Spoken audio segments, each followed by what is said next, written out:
ഒരുക്കനാളിൻ്റെ പിറ്റേ ദിവസം മഹാപുരോഹിതന്മാരും പരീശന്മാരും പീലാത്തോസിൻ്റെ അടുക്കൽ ചെന്നുകൂടി. യജമാനനെ, ആ ചതിയൻ ജീവനോടെ ഇരിക്കുമ്പോൾ 3 നാൾ കഴിഞ്ഞിട്ട് ഞാൻ ഉയർത്തെഴുന്നേൽക്കും എന്ന് പറഞ്ഞ പ്രകാരം ഞങ്ങൾക്ക് ഓർമ്മ വന്നു. അതുകൊണ്ട് അവൻ്റെ ശിഷ്യന്മാർ ചെന്ന് അവനെ മോഷ്ടിച്ചിട്ട് അവൻ മരിച്ചവരുടെ ഇടയിൽ നിന്ന് ഉയർത്തെഴുന്നേറ്റെന്ന് ജനത്തോട് പറയുകയും ഒടുവിലത്തെ ചതിവ് മുമ്പിലത്തേതിലും വഷളായി തീരുകയും ചെയ്യാതിരിക്കേണ്ടതിന് 3 നാൾ വരെ കല്ലറ ഉറപ്പിക്കാൻ കൽപ്പിക്കുക എന്ന് പറഞ്ഞു. പീലാത്തോസ് അവരോട്,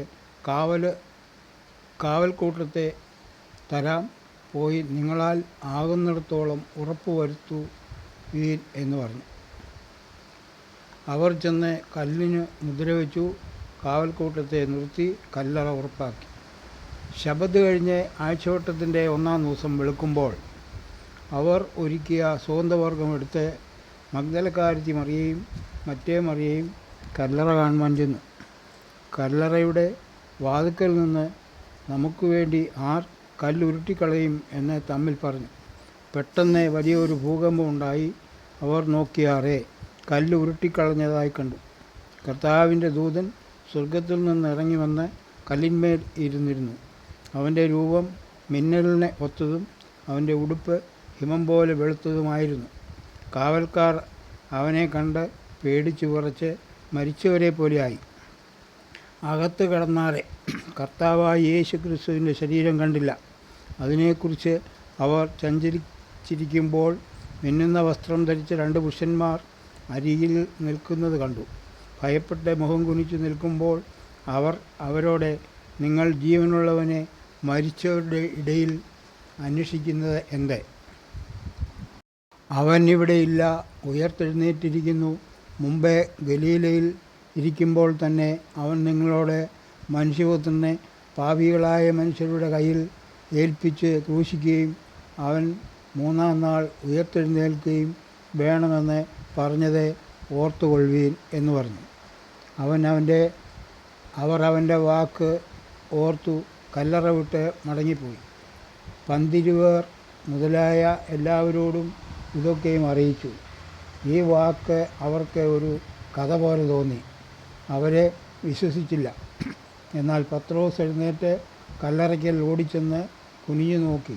തുണി മാത്രം കണ്ടു. സംഭവിച്ചത് എന്തെന്ന് ആശ്ചര്യപ്പെട്ട് മടങ്ങിപ്പോന്നു. എന്നാൽ മറിയ കല്ലറയ്ക്കൽ കരഞ്ഞുകൊണ്ട് നിന്നു. അവൾ പിന്നോക്കം തിരിഞ്ഞ് യേശു നിൽക്കുന്നത് കണ്ടു. യേശു എന്ന് അറിഞ്ഞില്ല താനും. യേശു അവളോട്, സ്ത്രീയെ, നീ കരയുന്നതെന്ത്?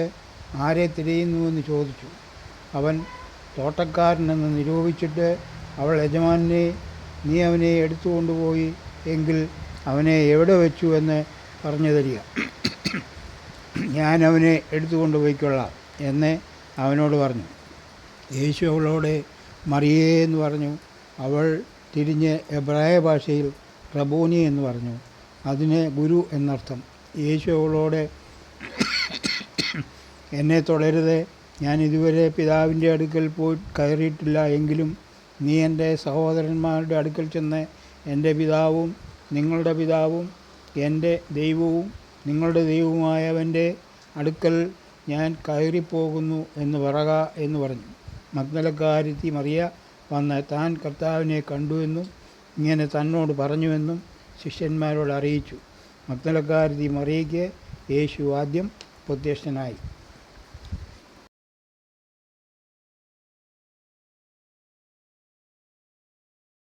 ആഴ്ചവട്ടത്തിൻ്റെ 1-ാം നാൾ ആ ദിവസം വൈകിയപ്പോൾ ശിഷ്യന്മാർ ഇരുന്ന സ്ഥലത്ത് യഹൂദന്മാരെ പേടിച്ച് വാതിൽ അടച്ചിരിക്കെ യേശു വന്ന് നടുവിൽ നിന്നുകൊണ്ട്, നിങ്ങൾക്ക് സമാധാനം എന്ന് അവരോട് പറഞ്ഞു.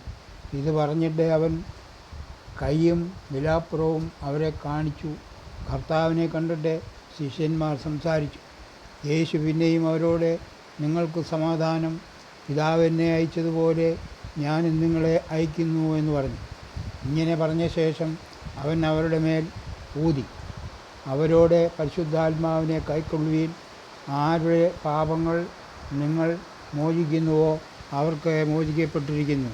ആരുടെ പാപങ്ങൾ നിർത്തുന്നുവോ അവർക്ക് നിർത്തിയിരിക്കുന്നു എന്ന് പറഞ്ഞു. എന്നാൽ യേശു വന്നപ്പോൾ 12 ഒരുവനായ ദിദിമോസ് എന്ന തോമസ് അവരോടുകൂടെ ഉണ്ടായിരുന്നില്ല. മറ്റ് ശിഷ്യന്മാർ അവനോട്, ഞങ്ങൾ കർത്താവിനെ കണ്ടു എന്ന് പറഞ്ഞാറേ, ഞാൻ അവൻ്റെ കൈകളിൽ ആണിപ്പഴുത് കാണുകയും ആണിപ്പഴുതുകളിൽ വിരൽ ഇടുകയും ചെയ്തിട്ടല്ലാതെ വിശ്വസിക്കില്ല എന്ന് അവൻ അവരോട് പറഞ്ഞു.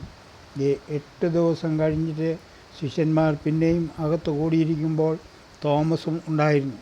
വാതിൽ അടച്ചിരിക്കെ യേശു വന്നു നടുവിൽ നിന്നുകൊണ്ട്, നിങ്ങൾക്ക് സമാധാനം എന്ന് പറഞ്ഞു. പിന്നെ തോമസിനോട്, നിൻ്റെ വിരൽ ഇങ്ങോട്ട് നീട്ടി എൻ്റെ വിലാപുറത്തിടുക, അവിശ്വാസിയാകാതെ വിശ്വാസിയായിരിക്കുക എന്ന് പറഞ്ഞു. തോമസ് അവനോട്, എൻ്റെ കർത്താവും എൻ്റെ ദൈവവുമായുള്ളവേ എന്നുത്തരം പറഞ്ഞു. യേശു അവനോട്, നീ എന്നെ കണ്ടതുകൊണ്ട് വിശ്വസിച്ചു, കാണാതെ വിശ്വസിച്ചവർ ഭാഗ്യവാന്മാർ എന്ന് പറഞ്ഞു. അതിൻ്റെ ശേഷം യേശു പിന്നെയും ശിഷ്യന്മാർക്ക് തിബരിയാസ് കടൽക്കര വെച്ച് പ്രത്യക്ഷനായി. ശിമോൻ പത്രോസും ദിദിമോസും എന്ന തോമസും ഗലീലയിലുള്ള കന്നയിലെ നഥനയേലും സബദി മക്കളും യേശുവിൻ്റെ ശിഷ്യന്മാരിൽ വേറെ 2 പേരും ഒരുമിച്ച് കൂടിയിരുന്നു. ശിമോൻ പത്രോസ് അവരോട്, ഞാൻ മീൻ പിടിപ്പാൻ പോകുന്നുവെന്ന് പറഞ്ഞു. ഞങ്ങളും പോകുന്നുവെന്ന് അവർ പറഞ്ഞു. അവർ പുറപ്പെട്ട് പടക് കയറിപ്പോയി. ആ രാത്രിയിൽ അവർ ഒന്നും പിടിച്ചില്ല. പുലർച്ചെയായപ്പോൾ യേശു കരയിൽ നിന്നിരുന്നു. യേശുവാകുന്നുവെന്ന് ശിഷ്യന്മാർ അറിഞ്ഞില്ല. യേശു അവരോട്, കുഞ്ഞുങ്ങളെ കൂട്ടുവാൻ വല്ലതും ഉണ്ടോ എന്ന് ചോദിച്ചു. ഇല്ല എന്ന് അവർ ഉത്തരം പറഞ്ഞു. പടകിൻ്റെ വലതുഭാഗത്ത് വല വീശുവീൻ, എന്നാൽ നിങ്ങൾക്ക് കിട്ടും എന്ന് യേശു പറഞ്ഞു. അവർ വീശി. മീനിൻ്റെ പെരുപ്പം ഹേതുവായി അത് വലിപ്പാൻ കഴിഞ്ഞില്ല. യേശു സ്നേഹിച്ച ശിഷ്യൻ പത്രോസിനോട്, അത് കർത്താവാകുന്നുവെന്ന് പറഞ്ഞു. അത് കേട്ടിട്ട് പത്രോസ് നഗ്നനാകയാൽ അങ്കി അരയിൽ ചുറ്റി കടലിൽ ചാടി. ശേഷം ശിഷ്യന്മാർ കരയിൽ നിന്ന് ഏകദേശം 200 മുഴത്തിലധികം ദൂരത്താകിയാൽ മീൻ നിറഞ്ഞ വല ഇഴച്ചും കൊണ്ട് ചെറിയ പടകിൽ വന്നു. കരയ്ക്ക് ഇറങ്ങിയപ്പോൾ അവർ തീക്കനലും അതിന്മേൽ മീൻ വെച്ചിരിക്കുന്നതും അപ്പവും കണ്ടു. യേശു അവരോട്, ഇപ്പോൾ പിടിച്ച മീൻ ചിലത് കൊണ്ടുവരുവീൻ എന്ന് പറഞ്ഞു. ശിമോൻ പത്രോസ് കയറി 153 വലിയ മീൻ നിറഞ്ഞ വല കരയ്ക്ക് വലിച്ചു കയറ്റി. അത്ര വളരെ ഉണ്ടായിരുന്നിട്ടും വല കീറിയില്ല. യേശു അവരോട്, വന്ന് പ്രാതൽ കഴിച്ചുകൊള്ളുവീൻ എന്ന് പറഞ്ഞു. കർത്താവാകുന്നുവെന്ന് അറിഞ്ഞിട്ട് ശിഷ്യന്മാരിൽ ഒരുത്തനും നീ ആരെന്ന് ചോദിപ്പാൻ തുനിഞ്ഞില്ല. യേശു വന്ന് അപ്പം എടുത്ത് അവർക്ക് കൊടുത്ത്. മീനും അങ്ങനെ തന്നെ. യേശു മരിച്ചവരിൽ നിന്ന് ഉയർത്തെഴുന്നേറ്റ ശേഷം ഇങ്ങനെ 3-ാം പ്രാവശ്യം ശിഷ്യന്മാർക്ക് പ്രത്യക്ഷനായി. പ്രാതൽ കഴിച്ച ശേഷം യേശു ശിമോൻ പത്രോസിനോട്, യോഹന്നാൻ്റെ മകനായ ശിമോനെ, നീ ഇവരിൽ അധികമായി എന്നെ സ്നേഹിക്കുന്നുവോ എന്ന് ചോദിച്ചു. അതിനെ അവൻ, ഓ കർത്താവേ, എനിക്ക് നിന്നോട് പ്രിയമുണ്ട് എന്ന് നീ അറിയുന്നുവല്ലോ എന്ന് പറഞ്ഞു. എൻ്റെ കുഞ്ഞാടുകളെ മേയ്ക്ക എന്ന് യേശു പറഞ്ഞു. രണ്ടാമതും അവനോട്, യോഹന്നാൻ്റെ മകനായ ശിമോനെ, നീ എന്നെ സ്നേഹിക്കുന്നുവോ എന്ന് ചോദിച്ചു. അതിനെ അവൻ, ഓ കർത്താവേ, എനിക്കും നിന്നോട് പ്രിയമുണ്ട് എന്ന് നീ അറിയുന്നുവല്ലോ എന്ന് പറഞ്ഞു. എൻ്റെ ആടുകളെ പാലിക്ക എന്ന് യേശു അവനോട് പറഞ്ഞു. മൂന്നാമതും യേശു അവനോട്, യോഹന്നാൻ്റെ മകനായ ശിമോനെ, നിനക്കെന്നോട് പ്രിയമുണ്ടോ എന്ന് ചോദിച്ചു. എന്നോട് പ്രിയമുണ്ടോ എന്ന് മൂന്നാമതും ചോദിക്കാൽ പത്രോസ് ദുഃഖിച്ചു. കർത്താവേ, നീ സകലവും അറിയുന്നു, എനിക്ക് നിന്നോട് പ്രിയമുണ്ട് എന്നും നീ അറിയുന്നു എന്ന് അവനോട് പറഞ്ഞു. യേശു അവനോട്, എൻ്റെ ആടുകളെ മേയ്ക്കുക. ആമേൻ ആമേൻ, ഞാൻ നിന്നോട് പറയുന്നു, നീ യൗവനക്കാരനായിരുന്നപ്പോൾ നീ തന്നെ അരകെട്ടി ഇഷ്ടമുള്ളിടത്ത് നടന്നു. വയസ്സായ ശേഷമോ നീ കൈനീട്ടുകയും മറ്റൊരുത്തൻ നിൻ്റെ അരകെട്ടി നിനക്ക് ഇഷ്ടമില്ലാത്ത ഇടത്തേക്ക് നിന്നെ കൊണ്ടുപോവുകയും ചെയ്യും എന്ന് യേശു പറഞ്ഞു. അതിനാൽ അവൻ ഇന്നവിധം മരണം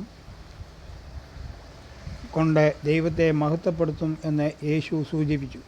യേശു തിരഞ്ഞെടുത്ത അപ്പോസ്തലന്മാർക്ക് പരിശുദ്ധാത്മാവിനാൽ കൽപ്പന കൊടുത്തിട്ട് ആരോഹണം ചെയ്ത നാൾ വരെ അവൻ ചെയ്തും ഉപദേശിച്ചും തുടങ്ങിയ സകലത്തെയും കുറിച്ച് ആയിരുന്നു ഒന്നാമത്തെ ചരിത്ര രഹസ്യം. യേശു കഷ്ടം അനുഭവിച്ച ശേഷം 40 നാളോളം അവർക്ക് പ്രത്യക്ഷനായി. ദൈവരാജ്യം സംബന്ധിച്ച കാര്യങ്ങൾ പറഞ്ഞുകൊണ്ട് താൻ ജീവിച്ചിരിക്കുന്നു എന്ന് അനേക ദൃഷ്ടാന്തങ്ങളാൽ അവർക്ക് കാണിച്ചു കൊടുത്തു. അങ്ങനെ യേശു ശിഷ്യന്മാരുമായി കൂടിയിരിക്കുമ്പോൾ യേശു അവരോട്, നിങ്ങൾ യെരുശലേമിൽ നിന്ന് വാങ്ങിപ്പോകാതെ എന്നോട് കേട്ട പിതാവിൻ്റെ വാഗ്ദത്തത്തിനായി കാത്തിരിക്കുകയാണ്. യോഹന്നാൻ വെള്ളം കൊണ്ട് സ്നാനം കഴിപ്പിച്ചു, നിങ്ങൾക്കോ ഇനിയും ഏറെ നാൾ കഴിയും മുമ്പേ പരിശുദ്ധാത്മാവ് കൊണ്ട് സ്നാനം ലഭിക്കും എന്ന് കൽപ്പിച്ചു. അപ്പോൾ അവർ അവനോട്, കർത്താവേ, നീ ഇസ്രായേലിന് ഈ കാലത്തിലോ രാജ്യം യഥാസ്ഥാനമാക്കി കൊടുക്കുന്നത് എന്ന് ചോദിച്ചു. അവൻ അവരോട്, പിതാവ് തൻ്റെ സ്വന്തം അധികാരത്തിൽ വെച്ചിട്ടുള്ള കാലങ്ങളെയും സമയങ്ങളെയോ അറിയുന്നത് നിങ്ങൾക്കുള്ളതല്ല. എന്നാൽ പരിശുദ്ധാത്മാവ് നിങ്ങളുടെ മേൽ വരുമ്പോൾ നിങ്ങൾ ശക്തി ലഭിച്ചിട്ട് യെരുശലേമിലും യഹൂദ്യയിൽ എല്ലായിടത്തും ഗലീലയിലും ഭൂമിയുടെ അറ്റത്തോളം എൻ്റെ സാക്ഷികളാകുമെന്ന് പറഞ്ഞു. ഇത് പറഞ്ഞ ശേഷം അവർ കാണുകെ യേശു ആരോഹണം ചെയ്തു. ഒരു മേഘം അവനെ മൂടിയിട്ട് യേശു അവരുടെ കാഴ്ചയ്ക്ക് മറഞ്ഞു. അവർ ആകാശത്തിലേക്ക് ഉറ്റുനോക്കുമ്പോൾ വെള്ളവസ്ത്രം ധരിച്ച 2 പുത്രന്മാർ അവരുടെ അടുക്കൽ നിന്ന്, ഗലീല പുരുഷന്മാരെ, നിങ്ങൾ ആകാശത്തിലേക്ക് നോക്കി നിൽക്കുന്നത് എന്ത്? നിങ്ങളെ വിട്ട് സ്വർഗാരോഹണം ചെയ്ത ഈ യേശുവിനെ സ്വർഗത്തിലേക്ക് പോകുന്നവനായി കണ്ടതുപോലെ അവൻ വീണ്ടും വരും എന്ന് പറഞ്ഞു. ശിഷ്യന്മാർ യെരുശലേമിന് സമീപത്ത് ഒരു ശബ്ബത്ത് ദിവസത്തെ വഴി ദൂരമുള്ള ഒലിവുമല വിട്ട് യെരുശലേമിലേക്ക് മടങ്ങി പോന്നു. അവിടെ എത്തിയപ്പോൾ അവർ പാർത്ത മാളിക മുറിയിൽ കയറിപ്പോയി പത്രോസ്, യോഹന്നാൻ, യാക്കോബ്, അന്ത്രയോസ്, ഫിലിപ്പോസ്, തോമസ്, ബർത്തലോമായി, മത്തായി, അൽഫായുടെ മകനായ യാക്കോബ്, എരിവുകാരനായ ശിമോൻ, യാക്കോബിൻ്റെ മകനായ യൂദ, ഇവർ എല്ലാവരും സ്ത്രീകളോടും യേശുവിൻ്റെ അമ്മയായ മറിയയോടും യേശുവിൻ്റെ സഹോദരന്മാരോടും കൂടെ ഒരുമനപ്പെട്ട് പ്രാർത്ഥന കഴിച്ചു പോന്നു. ആ കാലത്തെ ഏകദേശം 160 പേരുള്ള ഒരു സംഘം കൂടിയിരിക്കുമ്പോൾ പത്രോസ് സഹോദരന്മാരുടെ നടുവിൽ എഴുന്നേറ്റ് നിന്ന് പറഞ്ഞത്, സഹോദരന്മാരായ പുരുഷന്മാരെ, യേശുവിനെ പിടിച്ചവർക്ക് വഴികാട്ടിയായി തീർന്ന യൂദയെക്കുറിച്ച് പരിശുദ്ധാത്മാവ് ദാവീദ് മുഖാന്തരം മുൻ പറഞ്ഞ തിരുവെഴുത്തിന് നിവർത്തി വരുവാൻ ആവശ്യമായിരുന്നു. അവൻ ഞങ്ങളുടെ എണ്ണത്തിൽ ഉൾപ്പെട്ടവനായി ശുശ്രൂഷയിൽ പങ്കു ലഭിച്ചിരുന്നുവല്ലോ. അവൻ അനീതിയുടെ കൂലി കൊണ്ട് ഒരു നിലം മേടിച്ചു, തല കീഴായി വീണ് നടുവേ പിളർന്ന് അവൻ്റെ കുടലെല്ലാം തുറിച്ചുപോയി. അത് യെരുശലേമിൽ പാർക്കുന്ന എല്ലാവർക്കും അറിയാമായിരുന്നതുകൊണ്ട് ആ നിലത്തിന് അവരുടെ ഭാഷയിൽ രക്തനിലം എന്നർത്ഥമുള്ള അക്കൽദാമ എന്ന പേരായി.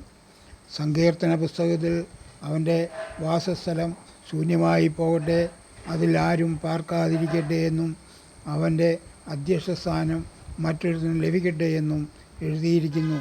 ആകയാൽ കർത്താവായ യേശു യോഹന്നാൻ്റെ സ്നാനം മുതൽ നമ്മെ വിട്ട് ആരോഹണം ചെയ്ത നാൾ വരെ നമ്മുടെ ഇടയിൽ സഞ്ചരിച്ചു പോകുന്ന കാലത്തെല്ലാം ഞങ്ങളോടുകൂടെ നടന്ന പുരുഷന്മാരിൽ ഒരുത്തൻ ഞങ്ങളോടുകൂടെ പുനരുത്ഥാനത്തിന് സാക്ഷിയായിത്തീരണം. അങ്ങനെ അവർ യൂസ്തോസ് എന്നു പേരുള്ള മറുപേരുള്ള ബർശബ എന്ന യോസേഫ്, മത്തിയാസ് എന്നീ 2 പേരെ നിർത്തി. സകല ഹൃദയങ്ങളെയും അറിയുന്ന കർത്താവേ, നിൻ്റെ തലസ്ഥാനത്തേക്ക് പോകേണ്ടതിന് യൂദ ഒഴിഞ്ഞുപോയ ഈ ശുശ്രൂഷയുടെയും അപ്പോസ്തോലത്തിൻ്റെയും സ്ഥാനം ലഭിക്കേണ്ടതിന് ഈ ഇരട്ടവരിൽ ഏവനെ തിരഞ്ഞെടുത്തിരിക്കുന്നു എന്ന് കാണിച്ചു തരണമേ എന്ന് പറഞ്ഞു പ്രാർത്ഥിച്ചു. അവരുടെ പേർക്ക് ചീട്ടിട്ടു. ചീട്ട് മത്തിയാസിന് വീഴുകയും അവനെ 11 അപ്പോസ്തലന്മാരുടെ പുസ്തകത്തിൽ എണ്ണുകയും ചെയ്തു. നാൾ വന്നപ്പോൾ എല്ലാവരും ഒരു സ്ഥലത്തെ ഒന്നിച്ചു കൂടിയിരുന്നു. പെട്ടെന്ന് കൊടിയ കാറ്റടിക്കുന്നത് പോലെ ആകാശത്തു നിന്ന് ഒരു മുഴക്കമുണ്ടായി. അവർ ഇരുന്നിരുന്ന വീട് മുഴുവനും നിറച്ച് അഗ്നിജാല പോലെ വിളർന്നിരിക്കുന്ന നാവുകൾ അവർക്ക് പ്രത്യക്ഷനായി.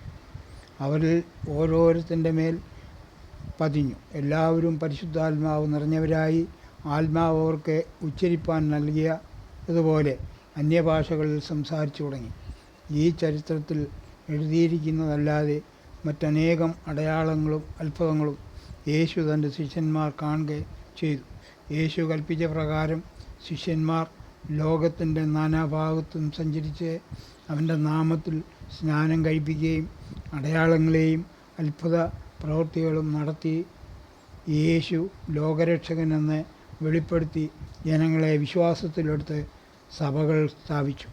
യേശുവേ സ്തോത്രം, യേശുവേ നന്ദി, നിൻ്റെ നാമം മഹത്വപ്പെടട്ടെ.